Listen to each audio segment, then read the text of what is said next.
2024 మార్చి నెలలో వేసినటువంటి ఈ డాక్యుమెంట్లన్నీ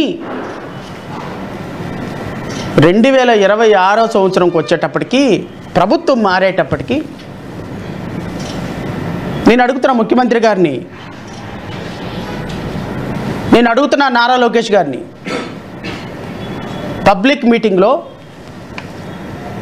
అనిత గారు మా మీద పెట్టిన కేసులు ఎప్పుడు తీసేస్తారు, మా మీద పెట్టిన కేసులు తొందరగా తీసేయండి అని డైరెక్షన్ ఇచ్చినటువంటి మీరు, మీ డైరెక్షన్ను తూచా తప్పకుండా పాటించినటువంటి అనిత గారు, నారా లోకేష్ గారు, చంద్రబాబు నాయుడు గారు, మీరిచ్చినటువంటి డైరెక్షన్ను తూచా తప్పకుండా పాటించినటువంటి సిఐడి డిపార్ట్మెంట్ వారు, నారా చంద్రబాబు నాయుడు గారు, వారి సుపుత్రులు నారా లోకేష్ గారు, వారి డిపార్ట్మెంట్లు వారి మంత్రివర్గంలో పనిచేస్తున్నటువంటి అనిత గారు ఇచ్చినటువంటి డైరెక్షన్ని ఫాలో అయినటువంటి సిఐడి ఇన్వెస్టిగేషన్ ఆఫీసర్ గారు వేసినటువంటి ఫైనల్ రిపోర్టుని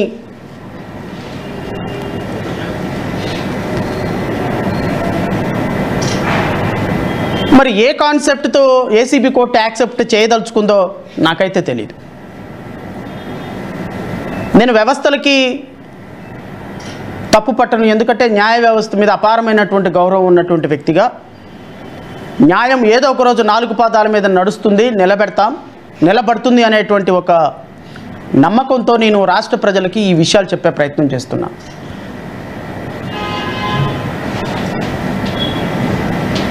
ఒక సామాన్యుడు పొల్యూషన్ సర్టిఫికెట్ లేకుండా రోడ్డు మీద బండి మీద వెళ్తుంటే, పొల్యూషన్ సర్టిఫికెట్ లేకుండా వెళ్తున్నావు 10,000 రూపాయలు కట్టు, సిగ్నల్ జంప్ చేసావు 20,000 రూపాయలు కట్టు, నువ్వు రాంగ్ సైడ్ పార్కింగ్ చేసావు 1,000 రూపాయలు కట్టు అని కలెక్ట్ చేసేటువంటి పోలీస్ వ్యవస్థ, 1,000 రూపాయలకి 2,000కి 3,000కి లంచాలు తీసుకుంటే 20 సంవత్సరాల పాటు ప్రాసిక్యూషన్ చేసే ఏసీబీ వ్యవస్థ 15,000 డాక్యుమెంట్లతోటి ఛార్జ్ షీట్ ఫైల్ చేసి ముఖ్యమంత్రి చంద్రబాబు నాయుడు గారు, మరలా మంత్రి నారాయణ, మరలా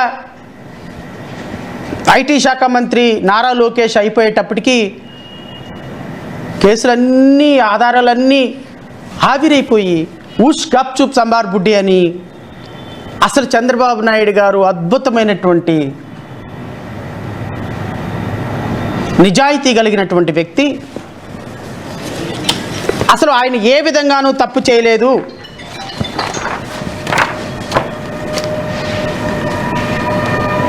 మా ఇంటికి సర్వ్ చేసినటువంటి నోటీస్ కూడా చెప్తా. ఈ కేసులో నేను ఇంతకుముందు చదివి వినిపించాను కదా, ఇన్వెస్టిగేషన్ ఆఫీసర్ గారు రాసింది, వారు రాసిందే నేను మళ్ళీ చదివిస్తా.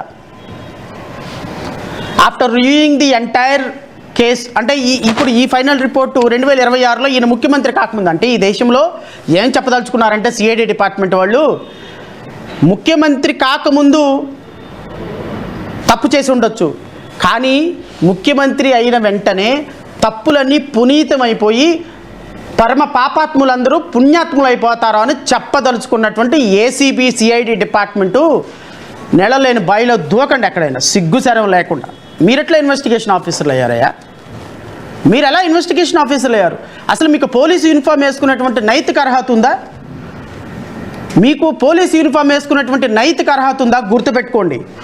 ఈరోజు ముఖ్యమంత్రి చంద్రబాబు నాయుడు, ఈరోజు మాకు అధికారంలో పోస్టింగ్లు ఇచ్చేటువంటి వ్యక్తులు ఉన్నారు కదా అని ఈ విధంగా మీరు పోలీస్ ఇన్వెస్టిగేషన్ చేస్తే, పోలీస్ యూనిఫాము విప్పదీసి రోడ్డు మీద నుంచేబెట్టి తన్నే రోజులు, ప్రజలే మిమ్మల్ని తన్నే రోజులు ఒక రోజు వస్తాయి.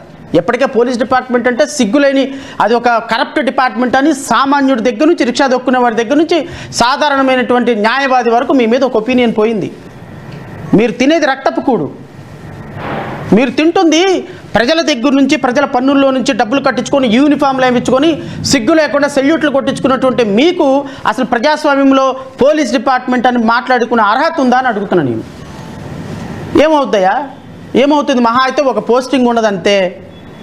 డిఎస్పీ పోస్టింగ్ ఇవ్వకపోతే పోస్ట్ ఆఫీస్కి పంపిస్తాడా? పోస్ట్ ఆఫీస్కి ఏం పంపించరు కదా. డిఎస్పీ పోస్టింగ్ ఇవ్వకపోతే సిఐడి డిపార్ట్మెంట్ ఇవ్వకపోతే ఇంకో డిపార్ట్మెంట్ విజిలెన్స్కి పంపిస్తారు. సిఐడికి ఇవ్వకపోతే విజిలెన్స్కి పంపిస్తారు, లేకపోతే ఆర్టీసీకి పంపిస్తారు, లేకపోతే రైల్వేకి పంపిస్తారు. ఎక్కడికి వెళ్ళినా కూడా నువ్వు పోలీసే కదా. నీ పిల్లలకి ఏం పాఠాలు చెప్తావు రేపొద్దున నువ్వు? ఇప్పుడు ఈ చంద్రబాబు నాయుడు కేసులో ఈ విధంగా క్లోజ్ చేసావు, ఎక్కడికి వెళ్తారు మీరు? రేపొద్దున రిటైర్డ్ అవుతారు, గవర్నమెంట్ మారుద్ది, రీఓపెన్ అవుద్ది, ఏమవుద్ది? నీకు ఇప్పుడు 10 కోట్లు తీసుకుంటే రేపొద్దున నువ్వు జైల్లోంచి పట్టడానికి 20 కోట్లు ఖర్చు పెట్టాల్సి వస్తుంది సుప్రీంకోర్టు దాకెళ్ళి. మేమైతే వదలం కదా, ఖచ్చితంగా వదలం. పోలీస్ ఆఫీసర్ని వదలం, దీనిలో సంతకం పెట్టిన ఎవరిని వదలం, ఇంక్లూడింగ్ కోర్టు కానిస్టేబుల్తో సహా. ఎవరికి ఏ ట్రీట్మెంట్ ఉండాలో ఆ ట్రీట్మెంట్ ఉంటుంది, కంగారు ఏం లేదు. ఇళ్ళకి కానీ ఎప్పటికీ పండగ కాదు, మీకు గుర్తుపెట్టుకోండి. ఇప్పుడు 15,000 డాక్యుమెంట్లు ఉన్న కేసుని క్లోజ్ చేసి పడేశారు.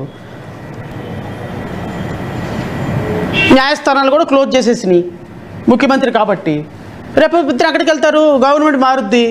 ఒక చిన్న పీస్ ఆఫ్ పేపర్ చాలు రీఓపెన్ చేయడానికి, ఒక చిన్న కన్ఫెషన్ స్టేట్మెంట్ చాలు నీ మీద కేసులు బుక్ చేయడానికి. ఏమంటారు ఇన్వెస్టిగేషన్ ఆఫీసరు?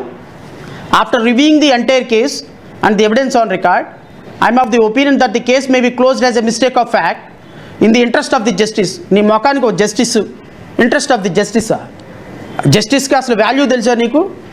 15,000 పేజీలతోటి ఛార్జ్షీట్ వేసి దొంగలు దుర్మార్గులని ప్రభుత్వం మారంగానే in the interest of the justice నేను క్లోజ్ చేస్తున్నానని చెప్తున్నాడు investigation officer. For the simple reason that this prosecution could not find material evidence. చూడండి రాష్ట్ర ప్రజలు గమనించండి, 15,000 పేజీలతోటి మెటీరియల్ వేసి అసలు మెటీరియల్ ఎవిడెన్సే లేదంట ఈయన దగ్గర. Material evidence to make out the offence under IPC section prevention of corruption 1988. ఆయన దగ్గర నా దగ్గర మెటీరియలే లేదంటున్నారు. నీ దగ్గర మెటీరియల్ లేకపోతే నేను ఇస్తాను రా, ప్రాసిక్యూషన్ చేయను. At the same time, my preliminary charge sheet findings are not based on concrete evidence and thorough investigation. We find that now proved that to be incorrect because these preliminary findings are based on presumptions and assumptions. ఈ 15,000 పేజీల documents అంట ఆయన presumptions assumptions తోటి charge sheet వేసాడంట ACB కోర్టులో. నన్ను క్షమించండి, నేను presumption తోటి అజంప్షన్ తోటి ఛార్జ్ షీట్ వేశాను 2024లో. నన్ను క్షమించి నా ఫర్దర్ ఎవిడెన్స్ని కన్సిడరేషన్లోకి తీసుకోండి. నేను ఏ తప్పు చేయలేదు, నేను ఏ లంచం తీసుకోలేదు, నేను దేవుని మీద ప్రమాణం చేసి ఇన్వెస్టిగేషన్ చేశానని రాసుకున్నాడు. ఎవడు అడిగాడు నేను దేవుని మీద ప్రమాణం చేసి అది నీ right. After having gonna through the entire case, the DGP CID AP Mangalagiri accorded permission to file a final report before the honorable court. I may be pleased to referred case proceedings by treated as the case of mistake of fact.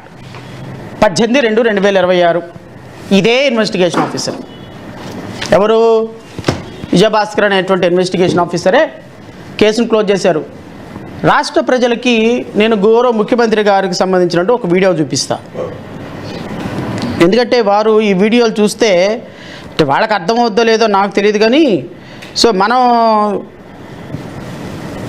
దీనికైతే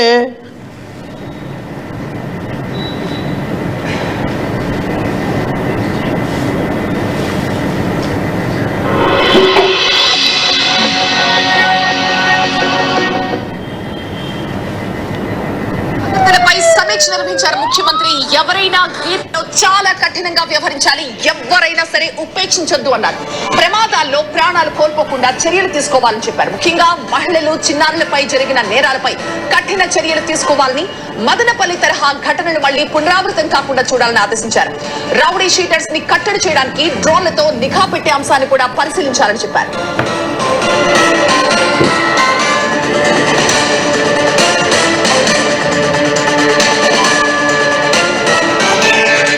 శాంతి భద్రతలపై సమీక్ష నిర్వహించారు CM Chandrababu Naidu. ఈ సందర్భంగా కొన్ని కీలక అంశాలపై అధికారులకు ఆదేశాలు ఇచ్చారు. ప్రజల ప్రాణాల కంటే మనకు ఏది ముఖ్యం కాదు, నిబంధనల అమలులో చాలా కఠినంగా ఉండాలంటూ స్పష్టం చేశారు. నిబంధనల అమలులో చాలా కఠినంగా ఉండాలి, లా అండ్ ఆర్డర్ని 4 పదాల నడిపించాలి. రౌడీ షీటర్ల పట్ల, చట్టం పట్ల, చిన్నపిల్లల పట్ల, తప్పులు చేసేవాళ్ళ పట్ల చాలా కఠినంగా వ్యవహరించాలి. బట్ చెప్పేదానికి సూక్తులు కానీ పాటించడానికి సూక్తులు కాదు, చెప్పడానికే నీతులు కానీ పాటించడానికి నీతులు కాదు. మేము చేస్తేనేమో సంసారం చేసినట్టు, ఎదుటోడు చేస్తేనేమో వ్యభిచారం చేసినట్టు. చెప్పడానికే నీతులు తప్ప పాటించడానికి నీతులు కాదు. ఇది గౌరవ ముఖ్యమంత్రి గారి యొక్క ప్రభుత్వం యొక్క ద్వంద్వ నీతి. నేను అడుగుతున్న ఏసీబీ డిపార్ట్మెంట్ని, గౌరవ ముఖ్యమంత్రి గారిని, ఈ దేశంలో ఈ విధంగా మిస్టేక్ ఆఫ్ ఫ్యాక్ట్ అని క్లోజ్ చేసిన ఒక్క కేసును కనుక మీరు చూపించగలిగితే, ఒక్క కేసును చూపించగలిగితే, ఇంకొకసారి ఈ డిపార్ట్మెంట్ కేసుల గురించి నేను మాట్లాడాను. మనం ఏ సందేశం ఇస్తున్నాం సార్?